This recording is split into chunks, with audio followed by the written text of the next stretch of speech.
one of the most lindol in Philippines, Hawaii, Ukraine, Japan, and Russia.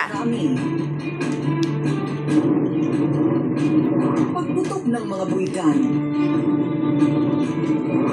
Sunod-sunod na ang mga kalamidad na nangyayari sa iba't ibang panig ng mundo. Ito na ba ang senyales na nalalapit na ang kinatatakutang The Big One?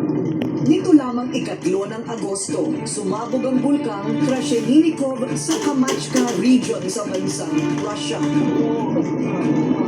Ang aktual na erupsyon ng bulkan, nakunan pa nga ng video ng isang Russian tour guide. Ayon sa mga otoridad sa Russia, ito ang unang pagkakataon na pumutok ang bulkang ito na mahigit 600 taon nang natutulog.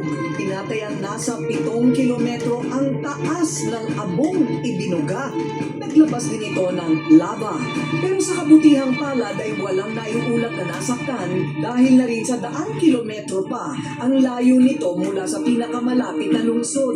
Dagdag ng mga eksperto, ang pagsabog ng bulkang Krashenikov ay maaaring sanhi ng magnitude 8.8 na lindol na yumanig din sa bansang Russia bago matapos ang buwan ng Hulyo. Ang lindol na ito ang sinasabing isa sa pinakamalakas sa kasaysayan ng mundo. Ito ang earthquake simulator kung tawagin dito sa PHIVOLCS. Kaya nitong gayahin yung lakas ng yanig ng lindol na tumama sa Russia kamakailan noong July 30. Pero mukhang hindi ko yata carry yung 8.8, kaya ang sabi ko, hanggang intensity 5 lang na lindol ang kaya ko. Ma'am, handa na ba kayo? Ready na po ako, handa na po ako. Ayun. So ito po ay 5.5. Medyo nakakatakot na yata ang 5. Ibig mo sabihin, kung ganito ang bahay mo, ganito yung yanig. Pero kung mas malakas pa, sir, paano po yun? Ayun, malakas. Imagine kung ito po ay 8.8, ano na po intensity natin? Hindi ko siya naririnig. Ayun, 7.1, 8.1. Imagine kung 8.8 siya. Kung hindi ka kumapit, malalaglag ka talaga. Huwag naman kung saan ang mangyari sa Pilipinas.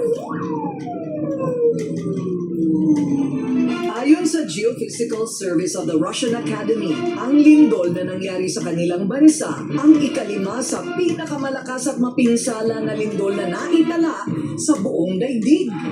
Sa katunayan, sa sobrang lakas ng magnitude nito, nagresulta agad ng tsunami, hindi lang sa karagatan ng Russia kundi umabot din sa ilang lugar at bansa, gaya ng Japan at Hawaii. Dahil dyan, naglabas din ng tsunami warning sa iba't ibang mga bansa, kasama na ang Taiwan, China, Indonesia, New Zealand, Peru, Chile, Mexico at maging dito sa Pilipinas.